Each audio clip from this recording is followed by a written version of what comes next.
మీ family future కు safe investment అంటే లాండోరా the valley, కంది, హైదరాబాద్. నమస్కారం. మనతో పాటు డాక్టర్ ఆళ్ల శ్రీనివాసరెడ్డి గారు ఉన్నారు. వారు అమెరికా వెళ్ళి 3 దశాబ్దాలైంది. అమెరికాలో ఎంతమందికి తెలుసో వారు ఇక్కడ తెలుగు ప్రాంతంలో ఉండేవాళ్ళు, 2 రాష్ట్రాలు ఉండేవాళ్ళు చాలామందికి డాక్టర్ గారు తెలుసు. ఆయన అక్కడున్నా ఇక్కడ వారితో కనెక్ట్ అవుతారు.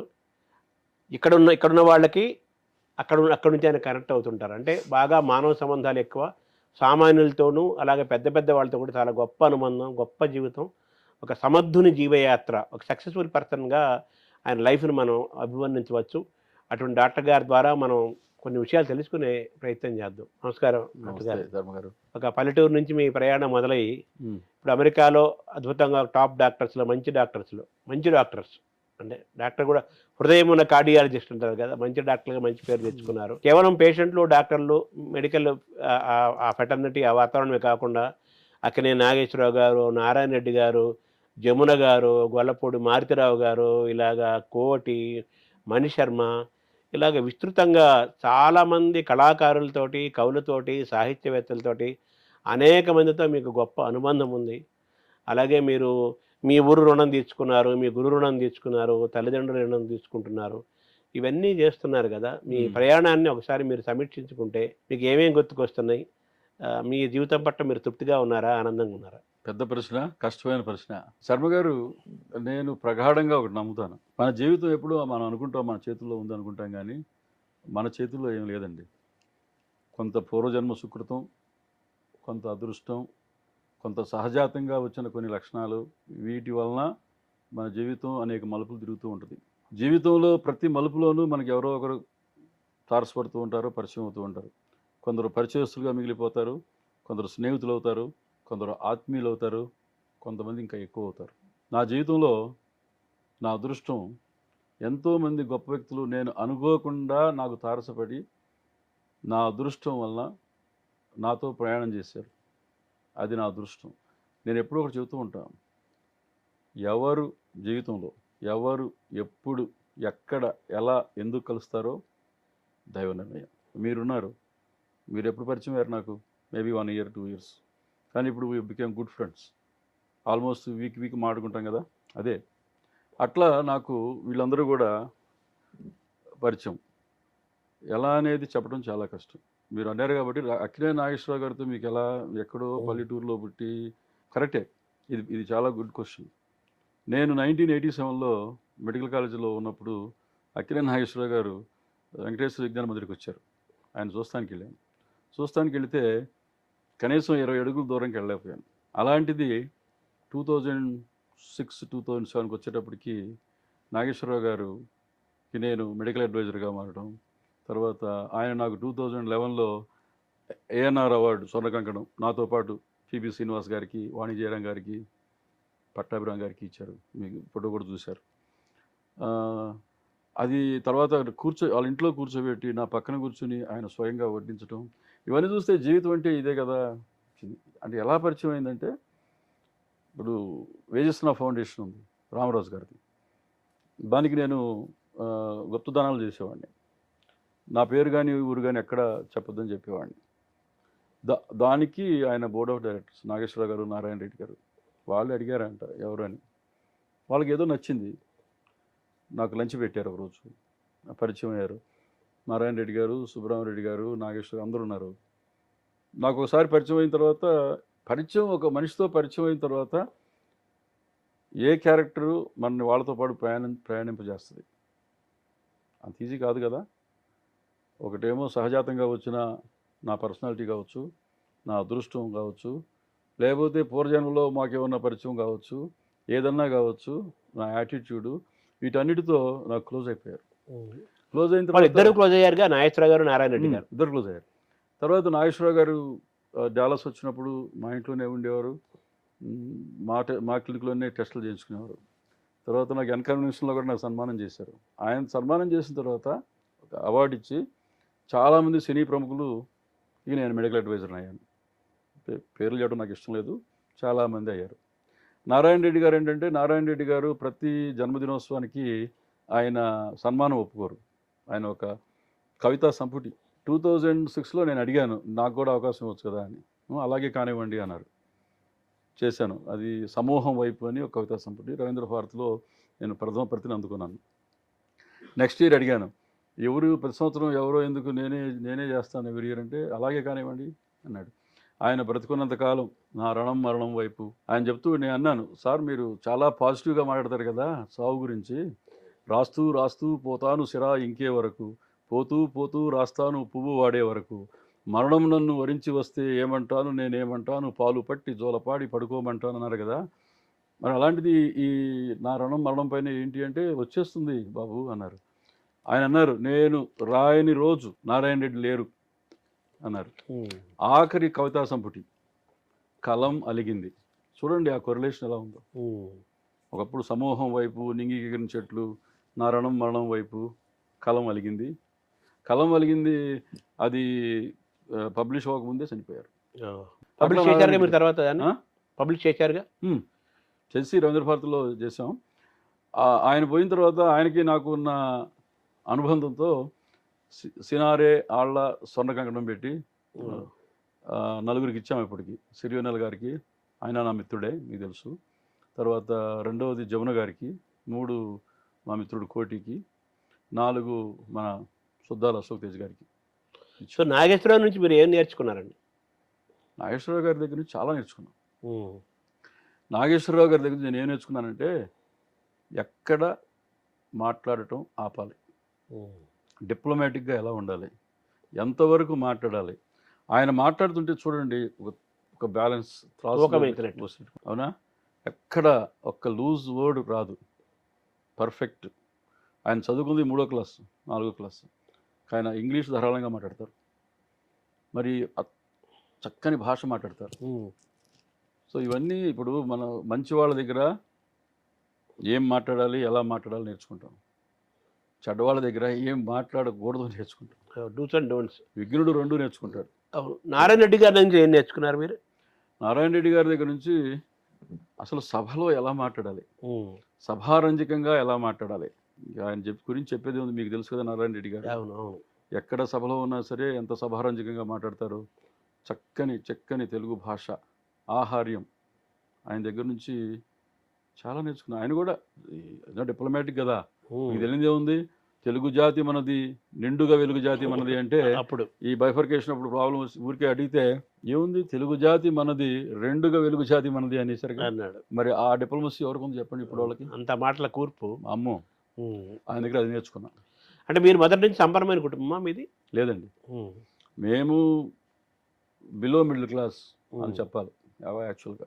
అక్కడి నుంచి మీరు అమెరికా దాకా వెళ్ళారు. ఇప్పుడు మీరు చారిటీ చేస్తున్నారు, ఎవరు చెప్పుకోరు కూడా చాలా. అవి చేయటం వల్ల బయటకు ఈరోజు టీవీలు పేపర్ల ద్వారా వార్తల ద్వారా మాకు తెలియటం తప్పితే, లేకపోతే ఆ కార్యక్రమం రావటం వల్ల తప్పితే మీరు చేసి చేయనివి తెలియనివి ఉన్నాయి, ఇలా వార్తల వల్ల తెలిసినవి ఉన్నాయి. అంటే నాకు బేసిక్ ఏంటంటే నాకు ఇష్టం ఉండదండి. ఇప్పుడు మీరు చూశారు, నా పేరు పెట్టుకోవడం కూడా నాకు ఇష్టం లేదు. అవును, గురువులు పేరు మీద నేను కట్టించాను మొన్న. అది ఐ ఫీల్ అంటే నా బాధ్యతగా నేను వీలవుతా అని చెప్తే అదేదో పెద్ద గొప్ప విషయం చేస్తానని చెప్పి నేను ఎప్పుడు అనుకోకూడదు కూడా. ఇప్పుడు తెలుగు రాష్ట్రాల్లో తెలుగు నేలపై తెలుగు గాలి పీల్చుకుంటూ తెలుగు ఆహారం తింటూ తెలుగు నేలపై ఉండి కూడా తెలుగును మర్చిపోయే పరిస్థితులు పెరుగుతున్న వాతావరణంలో ప్రస్తుతం తెలుగు రాష్ట్రాలు ఉన్నాయి. మీరు ఇంగ్లీష్ ప్రాంతంకి వెళ్ళి, ఇంగ్లీష్ దేశంకి వెళ్ళి 30 ఏళ్ళు దాటిపోయింది.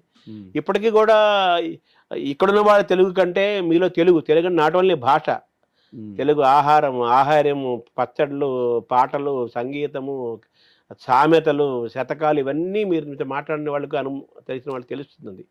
మీ తెలుగుదనాన్ని అంత ఇదిగా ఎలా కాపాడుకున్నారు? ఇంత తెలుగుదనం రావడానికి మీకు ఎవరు ప్రేరకులు? అంటే నేను సహజాతం అని చెప్తా. అంటే మా ఫ్యామిలీలో చదువుకున్న వాళ్ళు ఎవరు లేరు. మా అమ్మ నాన్న పెద్ద చదువుకున్న వాళ్ళు కాదు. నాకు టీచర్స్ అనే చెప్పాలి. నాకు మా Sarraju Venugopala Rao master 7th class, Sambasivarao గారు మొన్న మీరు చూశారు 79 మా హెడ్ మాస్టర్. ఇలా కొంతమంది టీచర్స్ వలన ఎప్పుడు నేను ఎదురు చెబుతుంటా, శిలారూపంలో ఉన్న నన్ను 2 శిల్పులు, ఇంకా ఎక్కువ శిల్పులు నన్ను ఒక శిల్పంలాగా మలిచారు, రాయిని శిల్పం చేశాను. దానితోడు అందరూ అడుగుతారు, నీకు ఎలా ఇవన్నీ ఇంట్రెస్ట్, పోతాను అంటావు, శ్రీనాథుడు అంటావు, ఇవన్నీ అంటే సహజాతం. మీరు పాడతారు కూడా కదా. నేను అమెరికా వెళ్ళినా కానీ వీళ్ళందరూ నాతో పయనించారు, నాతోనే ఉంటారు. కాబట్టి ఇప్పుడు సంగీతం అనేది మనసుకు ఉల్లాసం కలిగిస్తుంది, సాహిత్యం అనేది మనిషిని ఆలోచింపజేస్తుంది. మరి చిన్నప్పుడు చదువుకున్నాం, చదువు సంస్కారం, కానీ అప్పుడు అర్థం కాదంతా. చదువది భాస్కర శతకంలో మీకు తెలిసి పద్యం, చదువది ఎంత కలిగిన రసజ్ఞత ఇంచుక చాలకున్న ఆ చదువు నిరర్ధకం గుణసంయుతులెవ్వరు మెచ్చరెచ్చటం అదనుగా మంచి కూర నలపాకము చేసి అందు ఇంపదవుడు ఉప్పు లేక రుచిపుట్టక నేర్వదరయ్య భాస్కర. చదువుతో పాటు మీకు సంస్కారం లేకపోతే ఎవ్వరూ మెచ్చుకోరు. ఏ విధంగా అంటే ఇప్పుడు బంగారం ఉంది, బంగారానికి సువాసన కూడా ఉంటే ఇంకా శోభిస్తుంది. అవును. అలాగే చదువుతో పాటు మీకు చదువుతో పాటు సంస్కారం కూడా ఉంటే, రసజ్ఞత సంస్కారం ఉంటే ఇంకా శోభిస్తారు. పసిడికి తావేబ్బినట్టు. మంచి కూర చేసి దాంట్లో ఉప్పేయడం మర్చిపోతే ఏ విధంగా రసాభాసం అవుతుందో ఇది అంతే. అట్లా చిన్నప్పటి నుంచి చదువుకున్న శతకాలు అవన్నీ కూడా ఈ కవులందరూ కూడా నాతో ప్రయాణం చేసి, పోతన, శ్రీనాథుడు, కరుణశ్రీ జంజాల పాపి శాస్త్రి, దేవరకొండ బాలగంగాధర తిలక్, శ్రీశ్రీ అందరూ కాస్త కోస్త చదువుకున్నాను కాబట్టి అవి నాకు గుర్తుంటాయి. కాబట్టి వాటిని అన్వయించుకుంటాను కాబట్టి ఆనందిస్తాను. అంటే జీన్స్ వారసత్వం.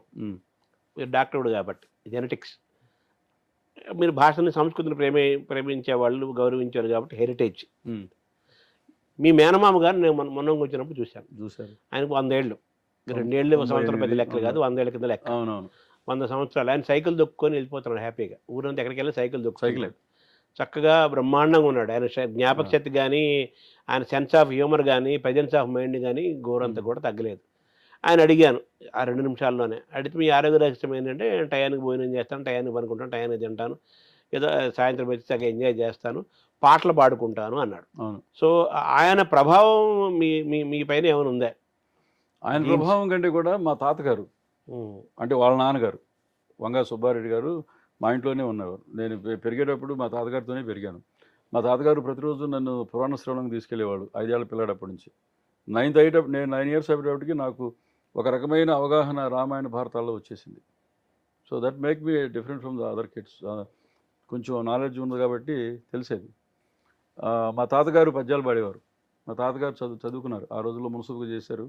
ఆయన భారత రామాయణ భాగవతాలన్నీ బాగా, శతకాలు అన్నీ కంటతా వచ్చు. ఆయన ప్రభావం నా మీద చాలా ఉంది. మీ మేనమామ కూడా ఆ కాలంలోనే ఆయన బీకామ్ చదివారు. ఆయన బీకామ్ చదివి ఉద్యోగం చేయకుండా ఊర్లో వ్యవసాయం చేశారు. ఆయనే వండుకుంటారు. బీపీ లేదు, షుగర్ లేదు. నేను వెళ్తే నాకు జామకాయ కూడా కోసి పెడతారు. అంటే జెనెటిక్స్ మంచి. అవును, వాటి పాత్ర ఉంది, తప్పనిసరిగా ఉంటుంది. కృతజ్ఞత అనేది కూడా గొప్ప మాట మీరు తరచుగా వినపడుతుంటుంది కదా. మీ జీవితంలో మీరు ఎవరికి కృతజ్ఞుడిగా మీరు ఎప్పటికీ ఉంటారు? మీరు చెప్పే ఆ వ్యక్తులు ఎవరు? కృతజ్ఞత యొక్క ప్రభావం మనిషి పైన ఏ విధంగా చూపిస్తుంది ఆ క్యారెక్టర్, ఆ ట్రైట్? జీవితంలో నాకు సహాయం చేసిన వాళ్ళందరికీ నేను కృతజ్ఞత చూపిస్తూనే ఉంటా. మెయిన్గా నన్ను ఒక పల్లెటూరి పిల్లవాడిని, ఒక కుగ్రామం మున్నంగి, అలాంటి కుగ్రామం నుంచి నన్ను మలచి, నన్ను డిబేటింగ్లు పంపించి, స్పోర్ట్స్కి పంపించి, ఎలా మెలగాలి, ఎలా మాట్లాడాలి అనిపిన మా గోపాలరావు మాస్టర్కి నేను సదా కృతజ్ఞుడు. ఆయన ఏం టీచ్ చేసేవారు సార్? ఆయన ఇంగ్లీష్ టీచ్ చేసేవారు మాకు. ఆయన నాకు 12 ఏళ్ల వయసులోనే నాకు దేవరకొండ బాలగంగాధర తిలక్ని పరిచయం చేశారు, రావిశాస్త్రిని పరిచయం చేశారు. అలాగే సాంబశివరావు మాస్టర్, మీరు కలిశారు మొన్న, ఆయనకి ఇప్పుడు 92 ఏళ్ళు. 1979లో మాకు హెడ్ మాస్టర్. మా ఊరు బిఫోర్ సాంబశివరావు గారు, ఆఫ్టర్ సాంబశివరావు గారు అని చెప్పుకోవచ్చు. చూశారు కదా ఎంతమంది. ఆయన 92 years 40 ఏళ్ల క్రితం చేసిన ఆయన వస్తుంటే ఒక హీరో వర్షిప్ ఉంది కదా ఇప్పటికి. ఆ ఊరు మారిపోయింది. ఊరు మారిపోయింది. అంటే ఒక టీచర్, మంచి టీచర్ ఉంటే ఒక సమాజమే మారిపోతుంది. మీరు పాడుకుంటుంటారు కదా బాగా పాటలు. మీకు బాగా ఇష్టమైన గాయకులు ఎవరు? మీకు ఇష్టమైన మంచి పాటలు ఏదన్నా ఒకటి 2 పాడండి, ఒక పాట. నాకు ఘంటసాల ఇష్టం, ఫోక్ సాంగ్స్ ఇష్టం, తర్వాత అన్ని రకాల అంటే నేనేమి కదా గాయకుడినేం కాదు. అవును, కానీ నా స్పీచెస్లో ఈ చిన్న చిన్న పాటలు అనేది ఎన్రిచ్ చేస్తాయి స్పీచ్, అదనమాట. మీరు ఎక్కువగా మళ్ళీ హాంటింగ్ చేసేది మీరు ఎప్పుడు తరచుగా పాడుకునే పాటలు ఏమన్నాయి? ఆ పాట ఎంకిపాట ఒకటి, చాలా ఉన్నాయి. దాశరథి గారి పాటలు ఉన్నాయి, ఘంటసాల గారి ఉన్నాయి. ఇది మిత్తంగా చెప్పలేము. కానీ మూడుని బట్టి ఆ పాటలు వచ్చేస్తాయి. ఒక్కోసారి మనసున మనసై బ్రతుకున బ్రతుకై తోడొకరుండిన అదే భాగ్యము అదే స్వర్గం వస్తుంది, ఆ పాట వస్తుంది. జయంబు నిశ్చయంబురా భయంబు లేదురా, జయంబు నిశ్చయంబురా భయంబు లేదురా, జంకు గొంకు లేక ముందు సాగి పొమ్మురా సాగి పొమ్మురా. దాంట్లో గాఢాంధకారమలుముకున్న భీతి చెందకు, పవిత్రమైన ఆశయాలు వమ్ము చేయకు అంటారు. కానీ ప్రబోధాత్మకమైన పాటలు ఆలోచింపజేస్తాయి. ఇప్పటికీ కూడా మీరు అనేక సాహిత్యాల్ని కథల్ని కూడా ప్రచురిస్తున్నారు. మీరు అమెరికా ఇయర్లీ వన్స్ ఎప్పుడో వచ్చినప్పుడు ఆ నెల రోజులు మీరు సందడిగా ఉంటారు, సభలు చేస్తుంటారు, పుస్తకాలు రిలీజ్ చేస్తుంటారు, మాట్లాడతారు. సో అది మీకు ఏమైనా ప్రేరణ ఉందా? ఎలా? ప్రేరణ ఏం లేదండి, అంటే అలా అనిపించింది. ఇప్పుడు తెలుగు సాహిత్యం అంటే నాకు ఇష్టం. ఇప్పుడు ఎవరు పబ్లిష్ చేయించట్లేదు, చాలా ఖర్చుతో ఉండి పని. చాలామంది రచయితలు ఉన్నారు. వీళ్ళందరినీ ఎందుకు అలా వదిలేసాడు అని చెప్పి కొత్త కథలు అనే కాన్సెప్ట్ వచ్చింది నాకు, రామరాజు గారికి. ఇప్పుడు మేమందరూ ఈ 2 రాష్ట్రాల్లో ఉన్న రచయితులని అందరినీ అడుగుతాము. అందరూ ఇప్పుడు ఎండమూరి గారి నుంచి అందరూ రాస్తారు, ఫ్రెష్గా స్టోరీస్ రాస్తే అవన్నీ ఒక బుక్ లాగా పబ్లిష్ చేసి కొత్త కథలు అని చెప్పి ఇప్పుడు 6 అయిపోయినాయి. ఇప్పుడు ఈ సంవత్సరం నుంచి కాంపిటీషన్ పెడదాం అనుకుంటున్నా. ఇప్పుడు ఈ కథలు 6 చేశాం కాబట్టి ఇంకో కొంచెం కొత్తగా ఈ యంగ్ బ్లడ్లో నుంచి యంగ్ రచయితలు ఉంటారు కదా, వాళ్ళ మరి ఎవరితోన్నా మీ సహకారం కూడా కావాలి. స్వాతితో కానీ ఈనాడుతో కానీ అనుబంధంగా దీపావళి కథల పోటీ అని నిర్ణయించుకున్నా. దానికైనా ప్రైజ్ మనీ ఏమైనా ఇస్తారా? 1,50,000 25,000 ఫస్ట్ సెకండ్ థర్డ్, కన్సోలేషన్ ఒక 10. త్వరలో చేయాలని ఆలోచనతో దీపావళికి అనుకుంటున్నాం. మీ సహకారం తప్పనిసరిగా చేస్తాం. మీడియాలో నాకు అనుబంధం అంటే ఈ విధంగా ఏంటంటే నాకు ఉన్న తెలుగు భాష మీద అభిమానంతో ఏదో నా వంతు కొంచెం ప్రోత్సహించినట్టుగా ఉంటే నాకు సాటిస్ఫాక్షన్ అనమాట. తర్వాత చాలామంది అది సాఫ్ట్వేర్ అయినా లేకపోతే జర్నలిస్ట్ అయినా డాక్టర్ అయినా బిజినెస్ మ్యాన్ అయినా ఎవరైనా సరే, మీరు బిజీ డాక్టర్, వాళ్ళ పర్సనల్ లైఫ్ని, పర్సనల్ ఆనందాన్ని, ప్రొఫెషన్ని, సమాజాన్ని ఎలా బ్యాలెన్స్ చేసుకోవాలి, మీరు ఎలా బ్యాలెన్స్ చేసుకుంటున్నారు? అలాగే డేని హ్యాపీగా ఎలా గడపాలి, మీరు ఎలా గడుపుతారు? నిద్ర లేచి నుండి పరుగుండేంత వరకు. మార్నింగ్ 5 లేస్తానండి. 5 లేచి ఏదన్నా మెసేజ్లు ఉంటే చూస్తాను. ఒక్కోసారి ఎక్సర్సైజ్ చేస్తాను మార్నింగ్ టైం ఉంటే. నేను మామూలుగా 7కి అట్లా స్టార్ట్ అవుతున్నా వరకు, 7 to 5, 6 to 7 ఉంటుంది. ఇంటికి వచ్చి మళ్ళీ ఎక్సర్సైజ్కి వెళ్తానికి ట్రై చేస్తాను 5 సార్లు. నాకు ఇప్పుడు 61. మరి నేను ప్రతిరోజు పేషెంట్లకి నువ్వు బరువు తగ్గాలి ఇది కూడా చెప్పాలి కదా, నేను కూడా మెయింటైన్ చేయాలి కదా ఫస్ట్. అందుకని నేను కూడా మెయింటైన్ చేస్తానికి తప్పనిసరిగా ఎక్సర్సైజ్ చేస్తాను. ఒకప్పుడు యోగా చేసేవాడిని, మీకు చూపించాను ఫోటోలు. అప్పుడు మెడికల్ కాలేజ్ ఉన్నప్పుడు యోగా కమర్షియల్, యోగాతో పాటు ఫిట్నెస్ మొత్తం బాడీ బిల్డింగ్ కూడా. యోగా కమర్షియల్ కాకముందు నేను యోగా చేసేవాడిని. ఇప్పుడు అంతా కమర్షియల్ అయిపోయింది. తర్వాత బాడీ బిల్డింగ్ అది చేసేవాడిని. సో అన్నిటికంటే ముఖ్యం భార్య సహకారం కావాలండి. మంచి భార్య ఉంది, నన్ను నేను చేసే పనులన్నీ చేయనిస్తుంది. నాకు అడ్డు రాదు. నేను ఇండియా వస్తానంటే నాతో నేను కూడా వస్తాను, కూర్చోదు, నువ్వు ఎంజాయ్ చేసుకోపోండి. ఈ సంగీత సాహిత్యాలు మీ లైఫ్లో మీ డేని ఆనందంగా, అంటే నేను ఎందుకు అడుగుతున్నానంటే ఈ ఫ్యామిలీని, పర్సనల్ ప్రొఫెషన్ని బ్యాలెన్స్ చేసుకుంటూ సక్సెస్ అవుతూ లైమ్ లైట్లో ఉంటూ మేనేజ్మెంట్ హ్యాపీగా ఉండటం, సక్సెస్ఫుల్గా ఉండటం. ఐ ట్రై టు, నేను 24 గంటలు ఒకే విధంగా ఉండడానికి ట్రై చేస్తాను. 1, 2 ఇందా మీరు చెప్పినట్టుగా పాజిటివ్గా ఉండడానికి ట్రై చేస్తాం, ఆప్టిమిస్టిక్ ఉండడానికి ట్రై చేస్తాను. నా అదృష్టం ఏంటంటే నా భార్య నా ఏటికి అడ్డు రాదు. నేను డొనేషన్లు చేస్తున్నా, ఏం చేస్తున్నా ఏమనదు. కొంతమంది ఇంట్లో గోల చేస్తారు. నేను ఇప్పుడు మెడికల్ కాలేజీకి 50 లక్షలు ఇస్తున్నాను అనుకోండి, లేకపోతే మా టీచర్ పేరు మీద కట్టించాను, మొన్న 2 టీచర్ పేరు మీద కట్టించాను, మీరు వచ్చారు. కొందరు మరి ఒప్పుకోపోవచ్చు, కానీ నాకు అడ్డు రారు. నేను చేసేది నేను చేస్తుంటా. ఎన్నోసార్లు ఇండియా వచ్చినప్పుడు ఎందుకు వెళ్తున్నావు ఇవన్నీ అడగరు. సో నా స్పేస్ నాకు ఉంటుంది, అది అదృష్టం అది. సో ఇంటిలో పోరు లేదు కాబట్టి అది ఒక హాయి. అవును, ఎప్పుడే కదా ఇంటిలోని పోరు ఇంతంత కాదా అన్నాడు కదా.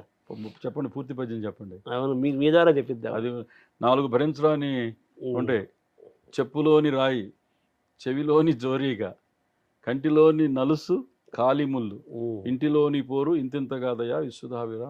ఆ రోజుల్లోనే చెప్పాడు వేమన గారు. ఇవన్నీ భరించలేని విషయాలు. మీకు చెప్పులు రాయుంటే తీసిందాకా నిద్రపట్టదు. అట్లాగే కంట్లో కాల్లో ముళ్ళు, కంట్లో నలుసు.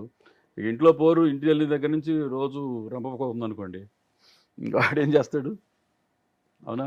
తర్వాత ఇంకొకటి డాక్టర్ గారు, ఉమ్, మిమ్మల్ని అబ్జర్వేషన్లో ఉమ్, మీరు పేషెంట్లు ట్రీట్ చేసే విధానము, అలాగే పేషెంట్లు మీ దగ్గరికి వచ్చిన తర్వాత వాళ్ళు కేరింతలు కొడుతూ పాటలు పాడుతూ అలా కనిపిస్తుంటారు. అలాగే మీరు 90 ఏళ్ళు 100 ఏళ్ళ వాళ్ళతో కూడా రిలేషన్ మెయింటైన్ చేస్తుంటారు ఆఫ్టర్ సర్జరీ కానీ ఆఫ్టర్ ట్రీట్మెంట్. ఉమ్. సో అదేంటి, what is your art of treating మీకు విత్ మనం చూపించాను కదా, స్టెంట్ పెట్టిన వెంబడే పాడమంటే పాడేస్తారు మా పేషెంట్లు. మీకు వీడియో చూపించాను.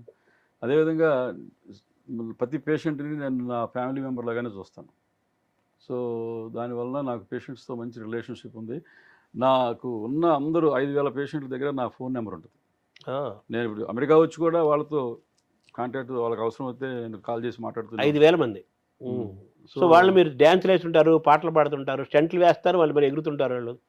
అంటే ఇట్స్ డిఫరెంట్. ఇప్పుడు నాతో బాగా క్లోజ్ కాబట్టి నాకు 25 ఏళ్ళ నుంచి కొన్ని ఫ్యామిలీస్ ఉంటారు. ఒక్కొక్క ఫ్యామిలీలో 12 మంది పేషెంట్లు అట్లా ఉంటారు. సో వాళ్ళు వచ్చినప్పుడు వాడు జాన్ వచ్చి వాడు జేమ్స్ గారి గురించి అడుగుతాడు, జేమ్స్ వచ్చి ఇంకోటి గురించి మేరీ గురించి అడుగుతాడు. సో మాది ఫ్యామిలీ ఇలాగ ఉంటుంది అనమాట. ఇప్పుడు in spite of all the corporate mentalities ఉన్నప్పటికీ కూడా నువ్వు ప్రేమగా చూసుకున్నప్పుడు నీకు వాల్యూ ఇస్తారు. ఒక లైన్ దాటిన తర్వాత వాళ్ళు నువ్వు ఇండియనా, బ్లాకా, బ్రౌనా అని చూడరు.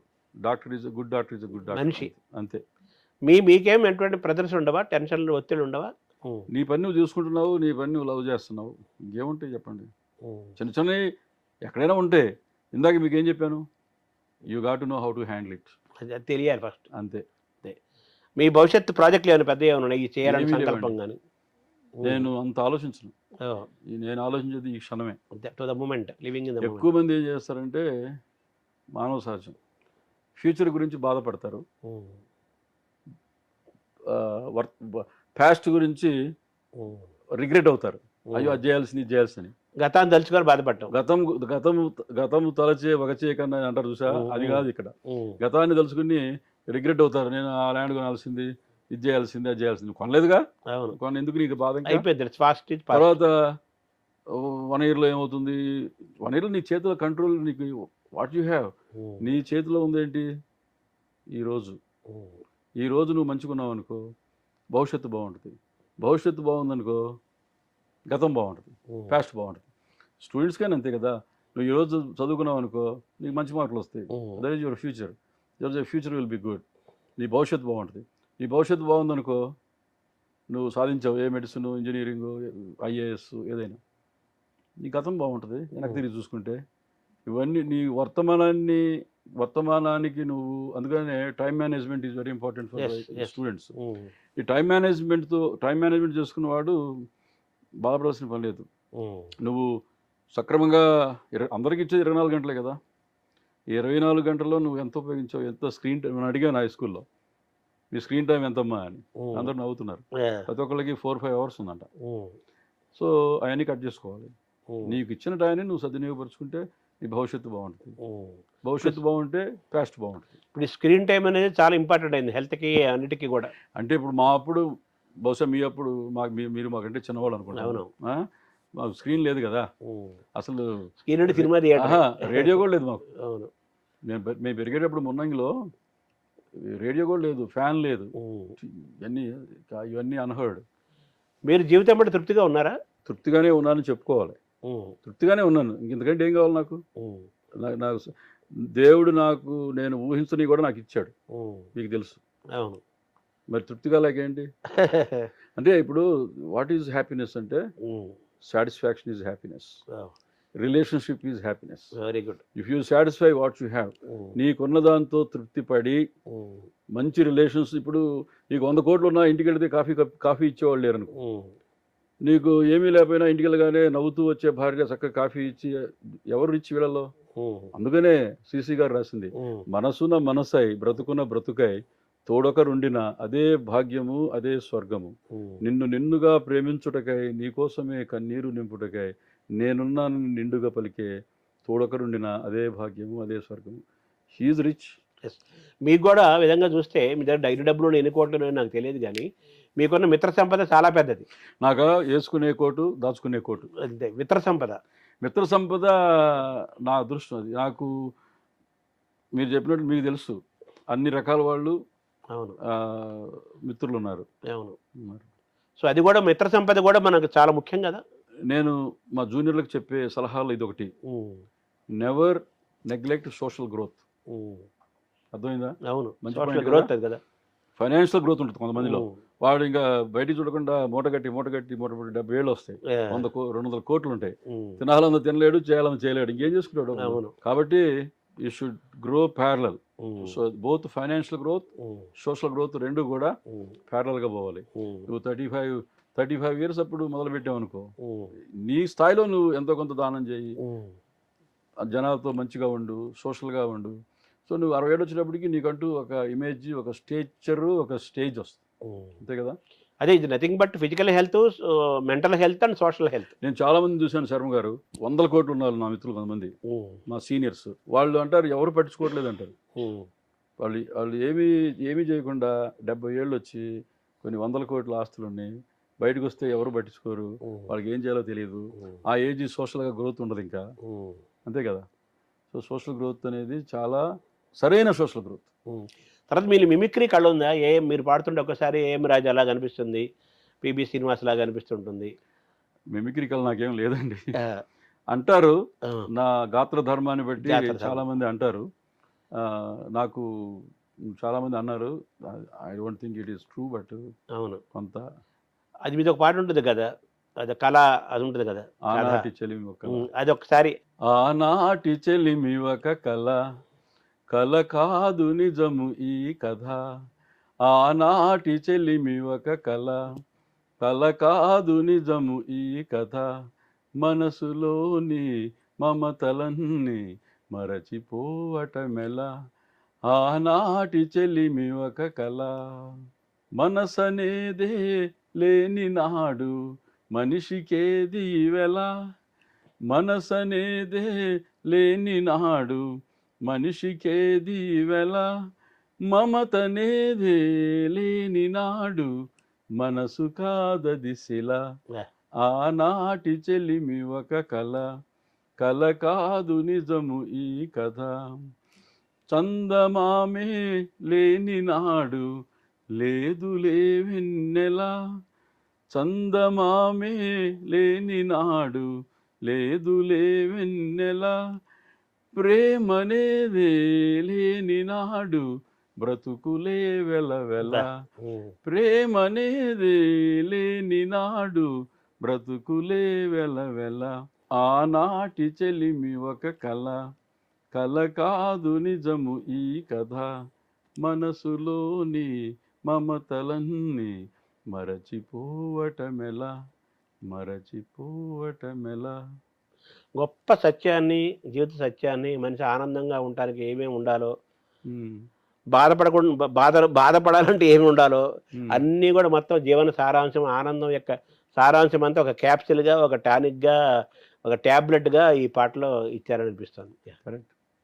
థ్యాంక్ యూ డాక్టర్ గారు, థ్యాంక్ యూ. చాలా ధన్యవాదాలు. మీరు సుమన్ టీవీకి పిలిచి నన్ను ఆహ్వానించి నన్ను ఇంటర్వ్యూ చేసినందుకు మీ అందరికీ కూడా చాలా ధన్యవాదాలు.